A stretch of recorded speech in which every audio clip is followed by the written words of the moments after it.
Assalomu alaykum qadrli muxlislar. Sport kanaliga xush kelibsiz. Sport yangiliklari va jonli efirlarni kuzatib borishni istasangiz, Sport Telegram kanalimizga obuna bo'ling. Havola tavsif qismida.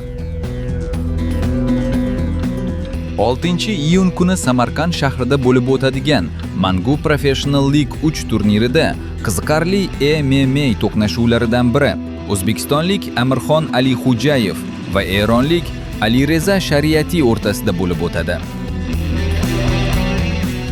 Amirxon Alixo'jayev professional faoliyati davomida 19 ta jang o'tkazib, 12 g'alaba va 7 mag'lubiyat qayd etgan. Uning raqibi Alireza Shariati esa 21 ta jangda qatnashib, 10 g'alaba va 11 mag'lubiyatga ega. Bu jangga qadar Alixo'jayev uchun so'nggi davr unchalik muvaffaqiyatli kechmadi. U oxirgi janglarda bir necha bor mag'lubiyatga uchradi va aynan shu sababli bu safar unga nisbatan yengilroq raqib tanlangani haqida muxlislar orasida fikrlar mavjud.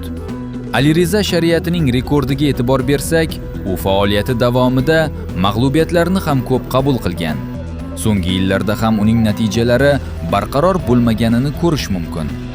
Shu sababli ko'pchilik, mutaxassislar va muxlislar ushbu qarama-qarshilikda Amirxon Alixo'jayevni aniq favorit sifatida ko'rmoqda. Jang Samarqanddagi muxlislar qarshisida o'tishi ham o'zbekistonlik sportchi uchun qo'shimcha ustunlik bo'lishi mumkin. Agar kutilmagan holat yuz bermasa, Alixo'jayev ushbu jangda g'alaba qozonib, o'zining mag'lubiyatli seriyasiga yakun yasashga harakat qiladi. Sizningcha, bu jang qanday yakunlanadi?